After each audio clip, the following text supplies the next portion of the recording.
Oui, frères et sœurs, voilà, j'espère que vous vous êtes bien reposés. Alors, nous allons parler de la moisson et de la vendange.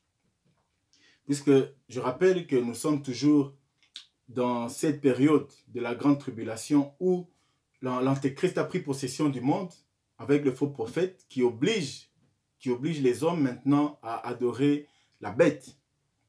Et nous avons dit que l'Éternel a envoyé 3 grands messagers et avec des messages forts de pouvoir s'attacher à lui, que Babylone sera détruite et tout celui qui fera alliance avec Babylone sera également détruit. Alors là maintenant, l'Éternel nous parle et nous montre qu'il est temps, puisque souvenons-nous qu'au début de cette 7e trompette, la Bible nous dit que les anges, les 24 vieillards, adoraient l'Éternel en disant qu'il est temps, maintenant tu as pris le règne de ton royaume, tu as pris le règne de toute la terre. Et ici, l'Éternel va nous parler de quelque chose de très surprenant. Nous allons lire Apocalypse chapitre 14, à partir du verset 14. Et je lis. « Je regardais et voici, il y avait une nuée blanche, et sur la nuée était assis quelqu'un qui ressemblait à un fils d'homme,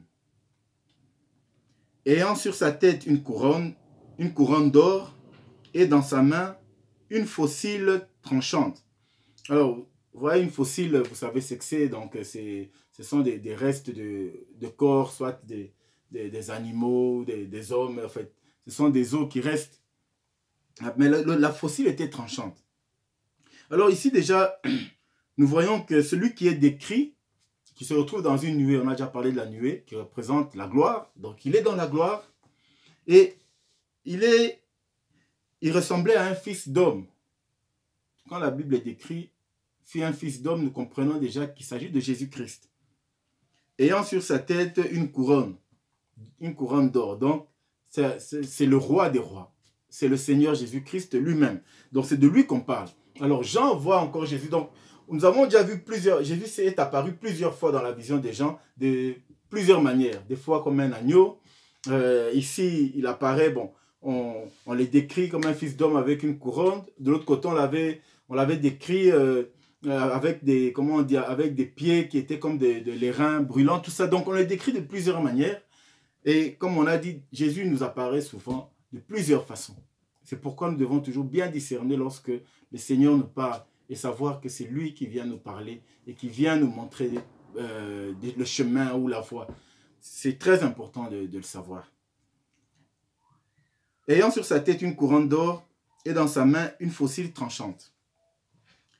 Et un autre ange sortit du temple, criant d'une voix forte à celui qui était assis sur la nuée. Et là, j'en vois un autre ange qui sort. Et l'ange qui commence à dire à celui qui était assis, donc au Seigneur. Donc, il vient avec le message de Dieu, puisque la Bible dit qu'il sort du temple. Le temple, c'est là où se retrouve le Seigneur et l'Éternel. Et l'Éternel donne ce message en disant: lance ta faucille et moissonne, car l'heure de moissonner est venue, car la moisson de la terre est mûre. Alors il dit de lancer sa faucille et de moissonner. Alors nous devons comprendre, surtout dans ces textes, que veut dire moisson et que veut dire vendange. Alors nous savons tous que lorsqu'on fait une culture de vigne, après un moment, les gens doivent aller couper et puis sortir les grappes, tout ça, les séparer. Et voilà. Alors la moisson, ici, la moisson déjà, c'est le fait de venir couper. Mais pourquoi l'Éternel doit venir couper la moisson? On nous dit parce que, vous allez dire parce que la moisson de la terre est mûre. Parce que la moisson de la terre est mûre. Mais que représente la moisson de la terre? Alors, nous allons lire un texte dans Matthieu chapitre 13 et au verset 39. Matthieu chapitre 13, verset 39. Matthieu 13, 39. Voilà, je commence à partir du verset 34. Jésus dit à la foule toutes ces choses en parabole, et il ne parlait point sans parabole, afin que s'accomplisse ce qui avait été annoncé par le prophète. J'ouvrirai ma bouche en parabole, je publierai des choses cachées depuis la création du monde. Verset 36. Alors, il renvoya la foule et entra dans la maison. Ses disciples s'approchèrent de lui et dirent, « Explique-nous la parabole de l'ivraie des champs. » Il répondit, « Celui qui sème la bonne sémence, c'est le Fils de l'homme. » Donc c'est Jésus lui-même. C'est lui qui vient s'aimer. C'est lui qui apporte sa parole. Vous comprenez que il y a vraiment quelque chose, et ça nous devons connaître, enfants de Dieu. Nous devons arrêter de nous glorifier en disant que nous avons donné la parole à un frère. Nous avons donné la parole à une sœur. Nous avons appris, parce que vous allez entendre des hommes de Dieu qui disent que non, moi, c'est moi qui ai fait qu'il puisse croire au Seigneur Jésus. C'est moi qui lui ai montré Jésus. Non, non, non, c'est une grosse erreur. Parce que la Bible dit, celui qui sème la bonne sémence, c'est le Fils de l'homme. La sémence, c'est quoi? C'est la parole de Dieu. Vous savez, vous pouvez aller dans une église, on vous prêche, mais vous sortez de là, vous n'entendez rien du tout, vous comprenez rien du tout, ou vous retenez rien. Vous pouvez comprendre et rien retenir. Ce n'est pas l'homme qui prêche. Nous sommes là pour présenter la parole de Dieu, mais quand bien même nous présentons la parole de Dieu, c'est Jésus seul qui vient en vous pour transformer cette parole et que cette parole soit en vous un acquis, afin que vous puissiez être transformé et être changé. Ce n'est pas à cause de la parole du pasteur.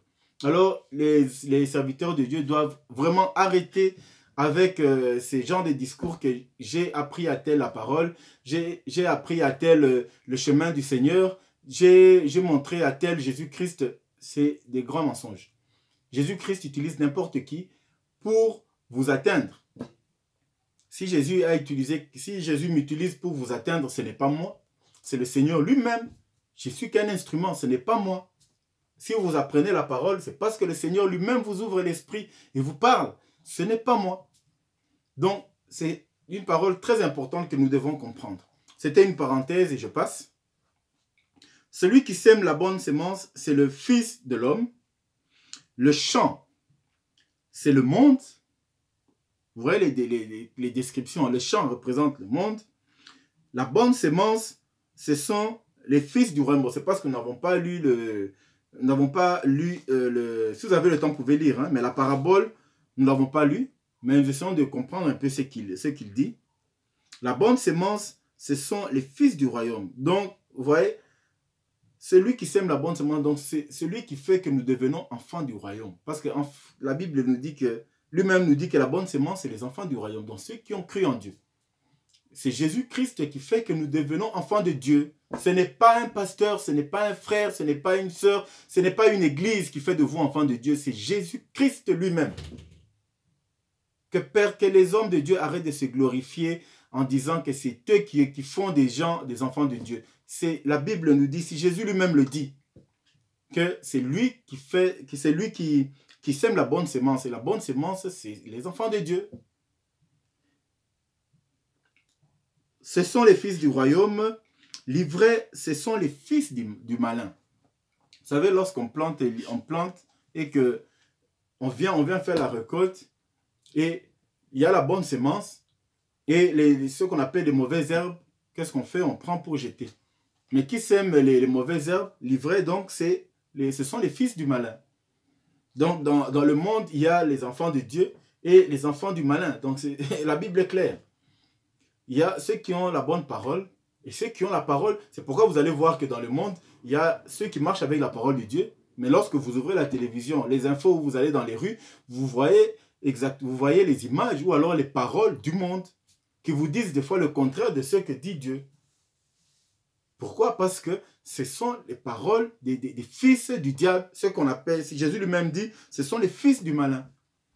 C'est pourquoi nous ne devons pas, nous enfants de Dieu, nous attacher aux paroles de la rue, aux paroles de nos télés, parce que le malin aussi parle, il a aussi des enfants.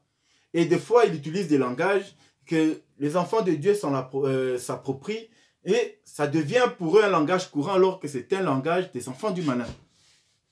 C'est pourquoi nous devons faire très attention à ça. Il y a des enfants de Dieu et des enfants du malin. Il y a des messages de Dieu et des messages du malin.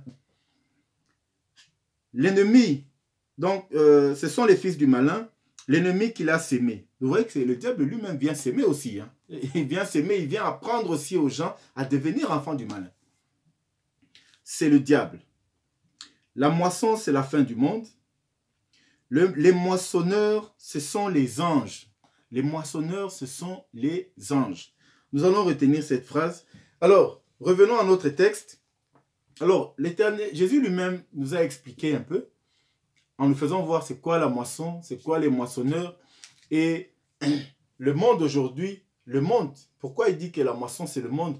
Puisque le monde est constitué justement de ces deux genres d'enfants, c'est-à-dire l'ivraie et la bonne sémence, c'est-à-dire la bonne culture et les mauvaises herbes. C'est ce qui constitue le monde. Et lorsqu'on vient moissonner, c'est-à-dire on vient couper, mais on vient couper pour faire quoi? Pour après séparer les bonnes semences des mauvaises semences. Et cet acte-là de séparer les bonnes semences des mauvaises semences, comment ça s'appelle? C'est ce qu'on appelle la vendange. Vous voyez, il faut comprendre les deux dimensions. Il y a la moisson c'est venir couper, c'est-à-dire on prend, en Chine souvent vous avez des sortes de lames qui font un peu un arc, alors on vient, on coupe, on met de côté, on coupe, on met de côté, là on fait la moisson. Et après la moisson, on vient maintenant faire ce qu'on appelle la vendange, c'est-à-dire on vient trier les bons fruits, les grappes qui sont mûres, et le reste, on jette. Et là, on fait ce qu'on appelle la vendange. Alors maintenant, revenons à notre texte pour comprendre ce que l'Éternel voulait dire.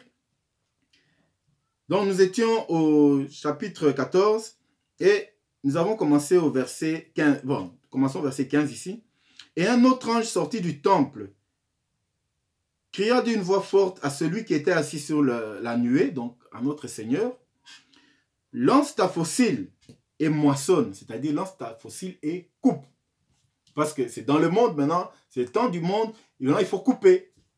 Là, il faut couper quoi? C'est ça la bonne question. Car l'heure de la moisson est venue, car la moisson de la terre est mûre. C'est-à-dire, la terre maintenant a atteint sa maturité. C'est-à-dire que ceux qui ont cru en Dieu se sont attachés à Dieu. Ils se sont fortement attachés à Dieu. Malgré les difficultés, malgré les souffrances, parce que n'oublions pas que dans la moisson, il y a pendant la culture, il y a des mauvaises herbes avec les bonnes cultures sont mélangées, sont tous ensemble. Donc les bonnes plantes sont mélangées avec des mauvaises herbes. Des fois même, il faut chercher pour trouver la bonne semence. Ils sont mélangés. Et c'est comme le monde. Les enfants de Dieu sont là. Ils sont remplis, ils sont étouffés par les enfants du malin. Le monde est là, l'antéchrist a pris la domination du monde. Les gens sont en train d'adorer le faux prophète, d'adorer l'antéchrist. Et ils sont en train d'opprimer tous les enfants de Dieu qui sont dans le monde à ce moment. Et c'est pourquoi l'ange dit, maintenant, comme il compare à la culture, où nous voyons les bonnes semences qui sont attachées aux mauvaises herbes, ils sont étouffés par les mauvaises herbes, et il compare cette culture au monde. Il dit que le monde est là, regarde le monde. Le mal a atteint son niveau le plus élevé. Et les enfants de Dieu se sont attachés fortement, malgré les secousses, malgré comment on dit, les menaces, malgré tout ce que le monde est en train de les affliger à ce moment-là. Ils sont en train de tenir bon. Ils ont gardé ta parole. Ils se sont attachés à toi. Donc, le monde a atteint la maturité. C'est-à-dire, il compare, il dit que la moisson de la terre est mûre. Maintenant, il est temps de séparer les enfants de Dieu, c'est-à-dire ceux qui gardent ta parole, avec ceux qui refusent et qui font alliance avec le diable. C'est ce que l'ange est en train de dire. C'est pourquoi il dit maintenant, Seigneur, lance ta faucille et moissonne. Moissonne, il est temps de moissonner. Il est temps de moissonner, c'est-à-dire il est temps de couper. C'est-à-dire il est temps maintenant que tes enfants puissent être mis de côté, qu'ils soient gardés pour que ceux qui ne marchent pas dans ta volonté puissent subir le châtiment. Voilà ce que l'ange est en train de dire. Il est en train de dire à Jésus-Christ de lancer pour moissonner. Nous avons dit moissonner, c'est couper. Donc, je répète, dans les champs, on coupe, on moissonne, et après, on vendange, c'est-à-dire on sépare les grappes. Maintenant, le Seigneur vient pour couper. Donc déjà, dire que voilà, maintenant il est temps. Ils ont tous mûri. Que ceux qui font du mal, ceux qui ont fait du mal se sont attachés à leur mal, ceux qui se sont attachés à moi ont aussi gardé ma parole. Alors, il est temps maintenant que je vienne mettre fin et écourter cette période qui est une période difficile, je rappelle. Nous allons d'ailleurs lire un passage. On continue d'abord au verset 16. Et celui qui était assis sur la nuée jeta sa faucille sur la terre et la terre fut moissonnée. C'est-à-dire que maintenant, la terre est arrêtée. Arrêtée dans le sens que l'Éternel dit, bon voilà, maintenant, je retiens ceux qui gardent ma parole. Je les garde, je les protège. Et ceux qui ne veulent pas garder ma parole, je ne veux plus patienter de manière à attendre s'il y aura encore d'autres qui viendront après. Non, maintenant, il est temps de m'arrêter à ce niveau-là. Ceux qui veulent marcher dans ma volonté, gardent ma parole, je vais les protéger. Mais ceux qui ont décidé de marcher dans la volonté du diable, ceux-là seront maintenant, ils vont subir ce qu'on appelle les coupes. Les coupes qui représentent ce qu'on appelle les souffrances qui viennent de l'éternel humain. Les souffrances qui sont issues de sa colère. C'est pourquoi la Bible dit que maintenant il est temps de moissonner. Le Seigneur maintenant vient couper, il dit, c'est-à-dire que le temps de patience, allez, pop, ça s'arrête. Mais nous allons lire un texte dans Matthieu, toujours chapitre 24 et au verset 22. Matthieu 24, 22. Matthieu chapitre 24 et au verset 22. Voilà. Voilà, je lis. Je vais commencer même, je peux commencer au verset 20. Alors ici, Jésus parlait des temps de la fin. Priez pour que votre fuite n'arrive pas en hiver, ni un jour de sabbat. Car alors la détresse sera si grande qu'il n'y en a point eu de pareil depuis le commencement du monde jusqu'à présent, et qu'il n'y en aura jamais. Vous voyez que les moments seront très difficiles. Et ça, c'est Jésus lui-même qui le dit. Alors au 22, il dit, et si ces jours n'étaient pas abrégés, donc ces jours vont être même abrégés. Non, vous comprenez que Dieu, bien qu'il a laissé le monde, bien qu'il a pris sa décision, mais malgré ça, il revient encore pour donner encore un... Donc, il aime tellement l'homme. Il ne veut pas voir l'homme souffrir, il ne veut pas voir ses enfants souffrir. Il vient, ce temps de souffrance qui devait être normalement plus long, il vient pour abréger ce temps de souffrance. C'est-à-dire, il va interrompre ce temps de souffrance. Ça sera plus long comme prévu, mais il va abréger. Pourquoi? Personne, donc, et si ces jours n'étaient pas abrégés, personne ne serait sauvé. Parce que si ces jours continuent jusqu'à la fin, la souffrance sera tellement... Vous savez, des fois, vous pouvez supporter la douleur, mais à un moment, quand la douleur est exagérée, il n'y a plus moyen de supporter. Vous acceptez l'insupportable. Vous allez accepter de faire ce que vous n'avez jamais voulu. Pourquoi? Parce que la souffrance dépasse votre niveau de support. Vous ne pouvez plus supporter. C'est pourquoi le Seigneur qui voit ça, il a pitié de ses enfants et dit, si je continue à laisser ses enfants souffrir, en tout cas, personne ne sera sauvé. Personne, parce qu'ils vont finir par tous accepter les conditions de Satan et de l'antéchrist, bien sûr. Et avec ça, personne ne sera sauvé. C'est pourquoi la Bible dit qu'il a abrégé ce temps. Mais à cause des élus, et qui sont les élus?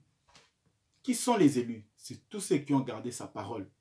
Et les enfants d'Israël.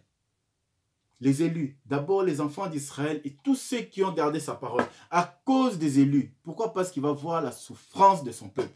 Il va voir la souffrance de tous ceux qui ont gardé son nom. Tous ceux qui gardent sa parole. Il va voir comment ils vont souffrir. L'Éternel ne va pas supporter ces douleurs. Il va dire, je vais abréger. Sinon, personne ne sera sauvé. Vous savez, Dieu dans son amour, il n'aime pas nous voir souffrir. Et par son amour, il va se dire que malgré ce temps difficile, je vais intervenir quand même. Je vais interrompre ce temps de douleur. Je vais protéger mes enfants.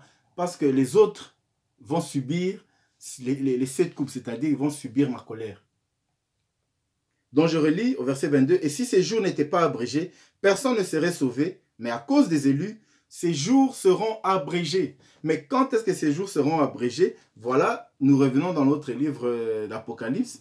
Et comme on l'a dit au verset 17 du chapitre 14, non, au verset 16, et celui qui était assis sur la nuée jeta sa fossile sur la terre, et la terre fut moissonnée. C'est-à-dire que l'Éternel lance sa fossile maintenant pour moissonner, donc pour couper. C'est-à-dire que voilà, ici maintenant je vais abréger. Ceux qui croient en moi, allez, je m'arrête sur eux. Les autres, l'Éternel a déjà vu que leur cœur n'a plus cette possibilité de revenir encore en Jésus-Christ. Ils ne veulent plus revenir en lui. Et voilà, il a abrégé maintenant le temps. Il garde ceux qui sont à lui. Et les autres vont subir, puisqu'ils ont accepté de faire alliance avec le diable. Ils ont accepté de faire alliance avec, comme nous avons dit avant, celui qui fait alliance avec l'Antéchrist. Automatiquement, il faut aussi alliance de mort avec Dieu. Voilà le Seigneur qui moissonne. C'est lui le premier qui lance sa fossile et moissonne. Et on continue. Et un autre ange, donc ça fait déjà, à part le Christ, c'est le deuxième ange. Un autre ange qui avait autorité, non, pardon, au verset 17. Et un autre ange sortit du temple qui est dans le ciel, ayant lui aussi une fossile tranchante. Alors on dit qu'il y avait encore un autre ange qui avait aussi qui avait une fossile comme le Seigneur. Il avait aussi sa fossile tranchante. Il venait du temple, c'est-à-dire envoyé par Dieu. Au verset 18, et un autre ange, encore un autre ange, ça veut dire là maintenant au total ça fait 3 anges, à part le Seigneur. Donc 3 anges plus le Seigneur, ça fait 4. Et un autre ange qui avait autorité sur le feu. Donc le feu, quand on parle du feu ici, on parle du feu de la Guéhenne, c'est-à-dire le feu éternel. Celui celui à qui on a donné la clé de pouvoir jeter les gens dans le feu. C'est lui qui a autorité, la clé de la Guéhenne. Alors la Bible nous dit, celui qui avait autorité sur le feu sortit de l'autel et s'adressa d'une voix forte à celui qui avait la fossile tranchante. Donc le quatrième ange vient, il s'adresse au troisième. Bon, c'est le troisième ange, pardon. Le troisième ange qui sort et il s'adresse maintenant au deuxième qui avait la fossile. Il s'adresse à lui en disant, lance ta fossile tranchante et vendange les grappes de la vigne de la terre. Maintenant, il dit, lance ta fossile, pas pour moissonner, mais pour faire la vendange. Et nous avons dit que la moisson, c'est couper, c'est-à-dire séparer déjà. Séparer ce qui est bon, ce qui est mauvais. Mais maintenant, quand on dit la vendange, c'est plutôt maintenant faire le tri. Faire le tri, puisqu'on a déjà coupé. On a déjà coupé.